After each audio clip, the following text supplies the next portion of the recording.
সহ্য হয় না। কখন এসেছে, এদিকে মেয়েটাকেও খেতে দিতে হবে।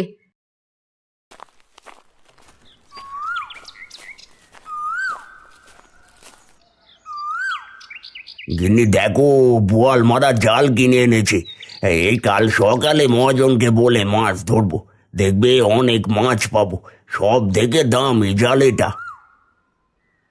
বেশ করেছো, এখন হাত মুখ ধুয়ে খেতে বসো। আমার রান্না শেষ। লাবণীরও ক্ষুধা পেয়েছে। 1 বছর পর বোয়াল মাছ রান্না করেছি।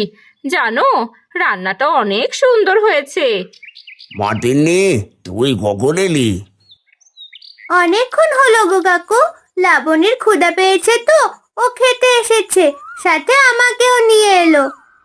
দাওয়াই এসো, ভাত বেড়েছি। ও ওখানে দাঁড়িয়ে থাক। ও